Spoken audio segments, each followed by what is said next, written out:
So let me say this as we step into today's message. I don't know what brought you today. I don't know if it was the tradition of Easter. I don't know if it was somebody that dragged you to church, a grandparent, or somebody that bribed you with lunch. Or maybe it's just the wrestling of the emotions we've been feeling lately, and just trying to figure out, like, what do I do with that? But here's what I know: no matter what reason you came today, that you are exactly where you need to be.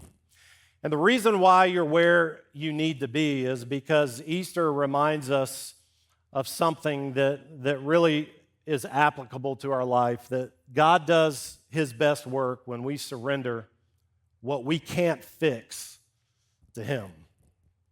When we surrender what we can't fix to Him. And this is really why we are kicking off this series called Big Butts of the Bible, and we're kicking it off on an Easter Sunday. I guarantee you there's not a whole lot of churches out there that are doing this series or this talk on Easter Sunday.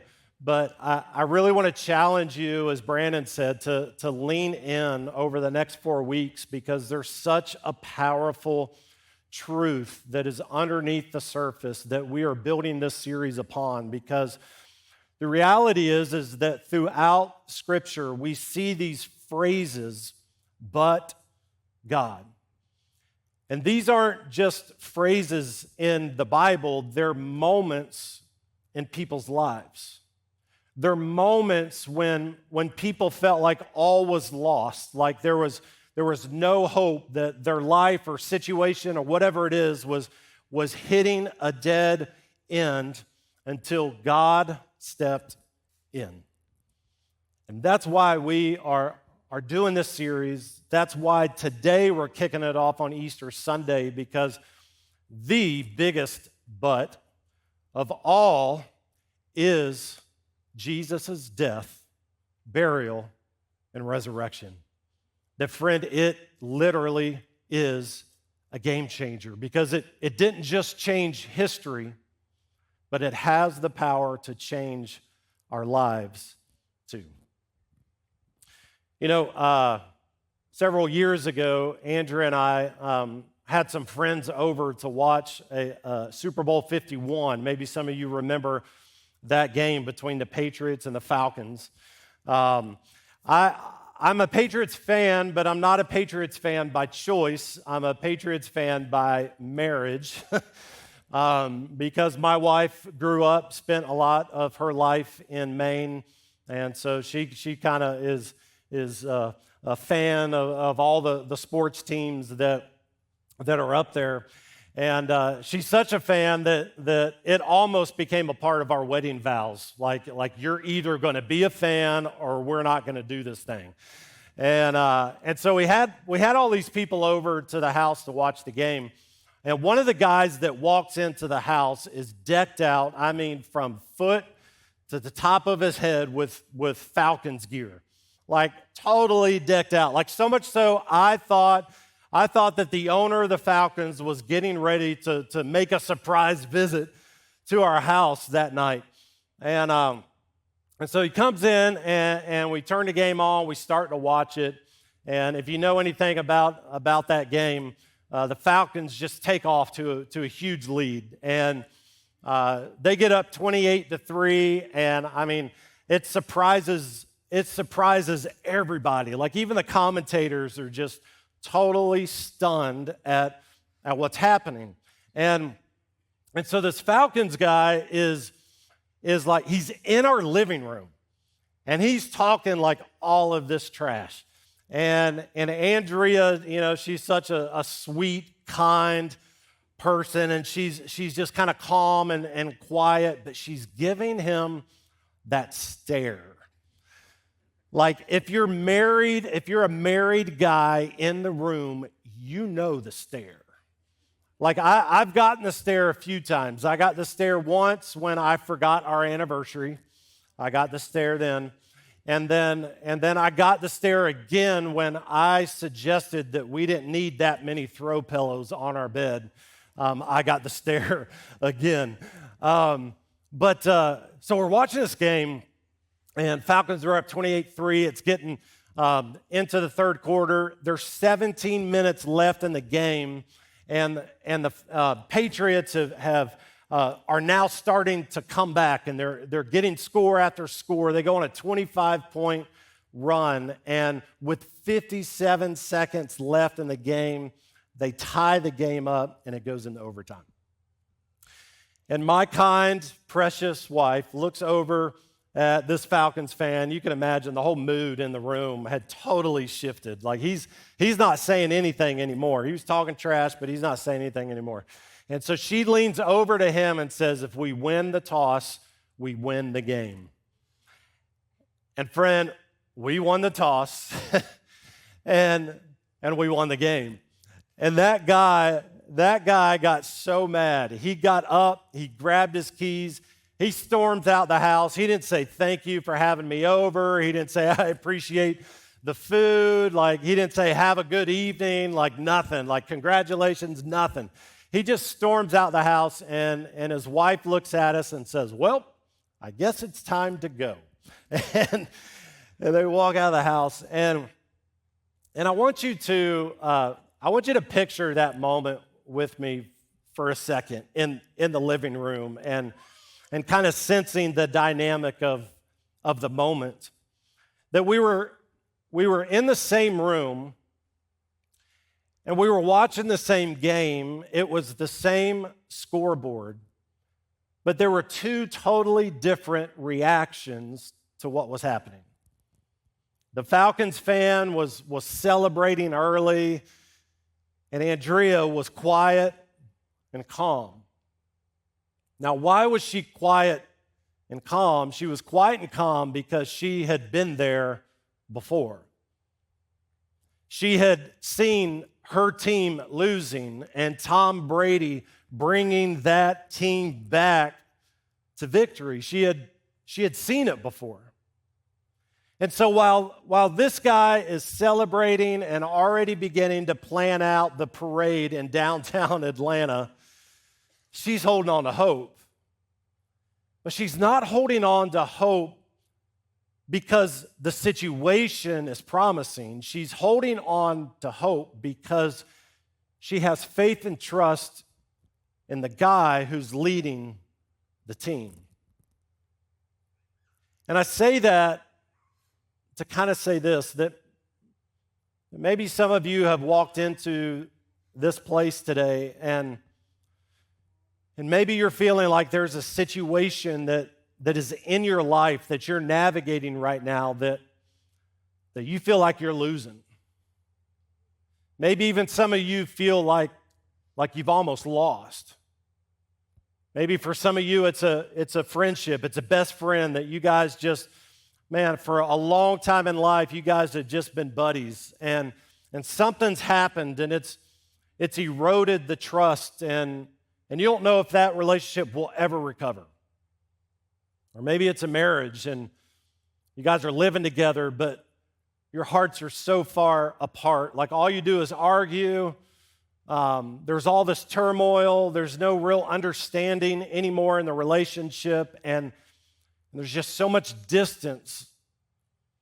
Or maybe it's your finances. Maybe it's a career. Maybe it's your job. Maybe you had the job that you loved and you got let go and you're just trying to figure out like what's next. Like it feels like the plans that I had for my future, they're just over. And I don't know what that situation might be, but I want to throw this out to you today. But what if it's not over? What if the thing that you walked in here today feeling like you're losing or that it's almost over, what if it's not over? You see, in Acts, we're introduced to a guy by the name of Paul. And Paul has this encounter with God in Acts chapter 9. And this is years after Jesus had died on the cross and rose again. And here Paul is in Acts 13, and he's preaching his first recorded sermon. And he's preaching this message to a group of people that they know about God. They've heard the stories of Jesus. They've heard the story of the resurrection. But here's the thing: they've heard all that. They're aware of all that. But there's a disconnect between the power of the moment, the power of the resurrection, and the significance that the resurrection has in their life. And so Paul, in the middle of his sermon, he says this in verse 29. He says that when they had done all of the prophecies said about him, speaking about Jesus, that they took him down from the cross and they placed him in a tomb. I want to just point out here in this verse that they had done everything. Like they had thrown everything that they knew to throw at Jesus to disrupt what God was wanting to do in his life and through his life. Maybe for some of you today in your situation, you've done all that you know to do, and you find yourself still headed down a path that seems like an utter loss is the only option. See, Paul mentions this in verse 29 in the middle of his sermon, but then he follows it with this powerful statement in verse 30. He says this, "But God." That despite them doing everything that they could do to Jesus, but God raised him from the dead. And friend, these two words right here, this phrase, "but God," was a game changer, not just for the people in Paul's day or the people in Jesus' day. It's a game changer for our lives too. And here's why. If we were to rewind the Easter game film back a couple thousand years, rewind it back before churches like TC, before the Easter Bunny, before the beautiful Easter outfits and those legendary Easter lunches, like before all of that, what we would find is a group of people that had given up everything to follow Jesus. A group of people that are now watching what has happened to Jesus and his death and his burial. And for them, they weren't just sad that he wasn't around anymore. They weren't just disappointed. They were devastated. They were devastated because they had built all of their dreams around Jesus. Their dreams of a better future, their hope that their present reality and the situations and the things that they were facing that they would change. Even their faith in Jesus, like all of these things were just holding on by a thread. And I just wonder today, how many people might feel that way about their lives or their situation. Like maybe you're here today and you can identify with what they were feeling in those days. You had some hopes and you had some dreams. You even had some faith in God for a period of time. And now all of a sudden the situations and the things that you're facing, you're just holding on by a thread. Or maybe for you, you kind of built the foundation of your life on some of the things that you wanted, some of the things that you thought would bring happiness and fulfillment.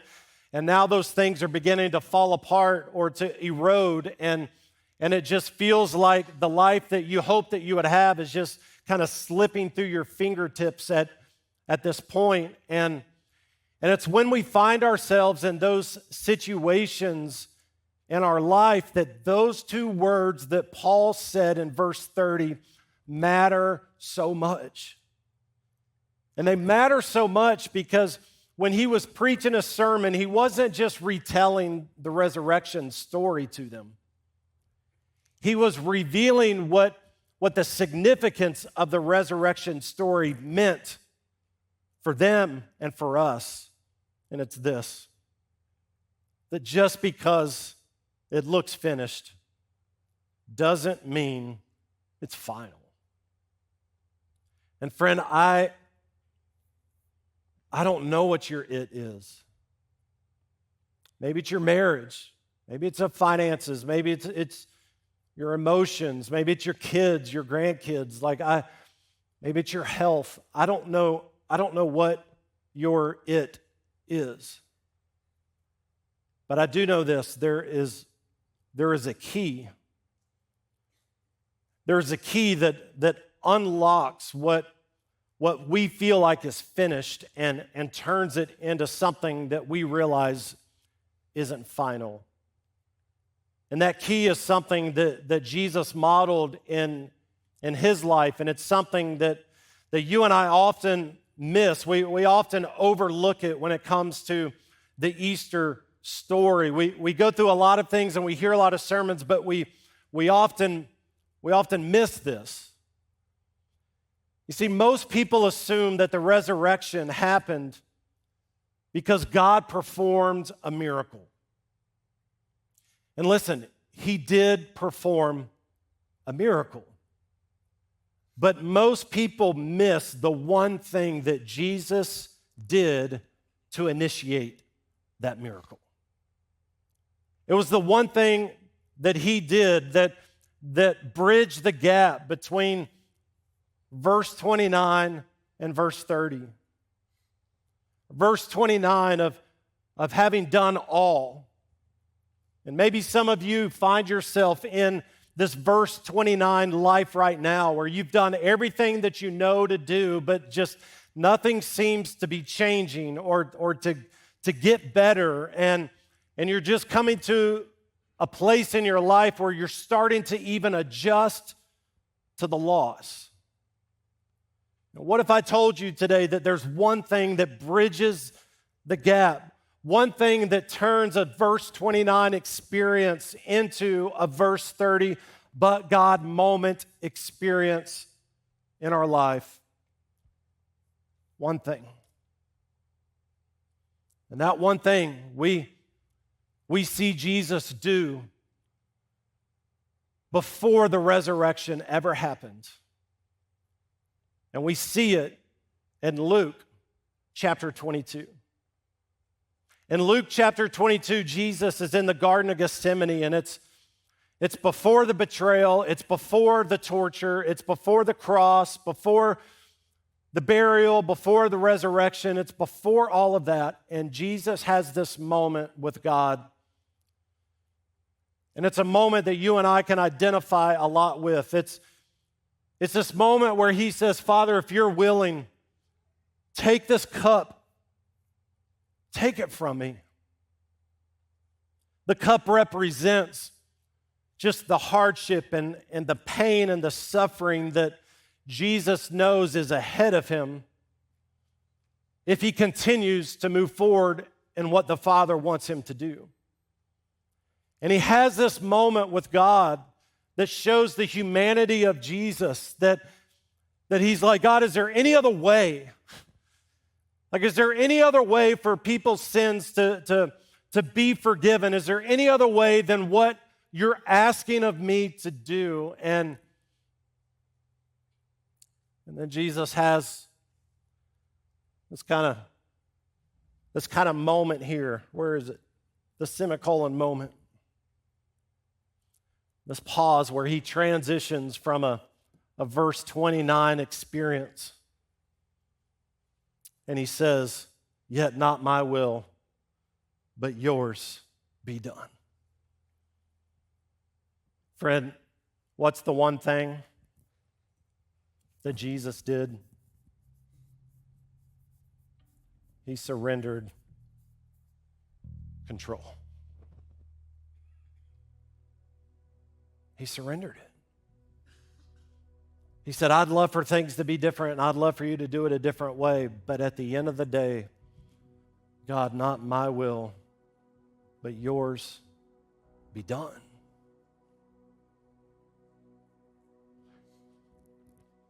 And friend,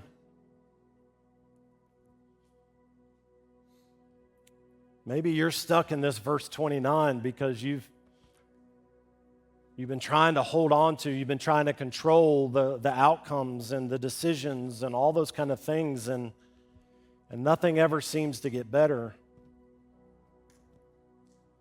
What if I told you that it will never get better until you do what Jesus did and you surrender the control of your life to Him? See, what Jesus shows us in this verse is that resurrection in your marriage, in your relationships, your finances, your emotions, whatever it is, whatever your situation is today, that resurrection begins where control ends.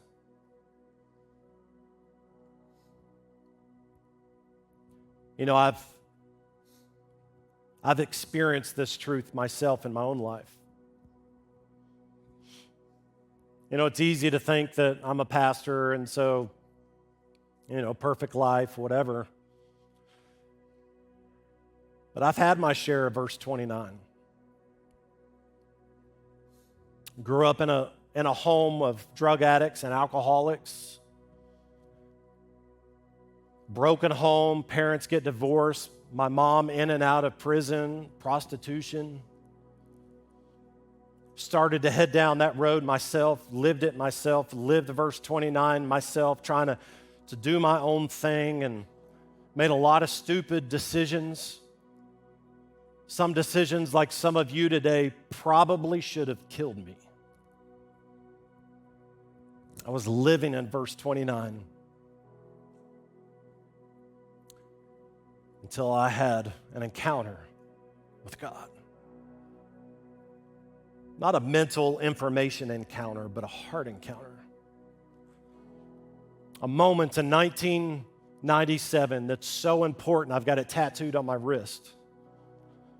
A moment that I surrendered my life to God, a moment that I surrendered the trauma of my past, a moment that I surrendered even my future to Him. And friend, when I let go of control and I totally surrendered, friend, God invited me into a verse 30 experience.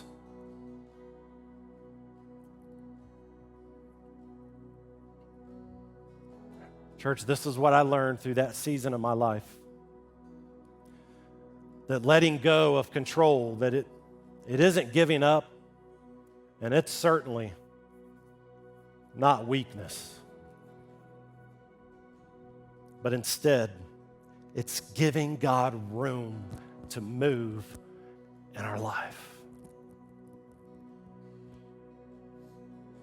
Friend, God has greater things than the situation that you're currently walking through today. But the greater things are on the other side of surrender. Hey, thank you for watching today's message. We hope you enjoyed it. Make sure you're subscribed down below to stay up to date with all of Transformation Church's life-changing content. Make sure you like, comment, or even share if you enjoyed today's message and it had an impact on your life. You never know what one share can do to someone else's life forever. For all of our service times and service locations, make sure you check us out online at transformtlh.com. And hey, we would love to see your face in the place this Sunday.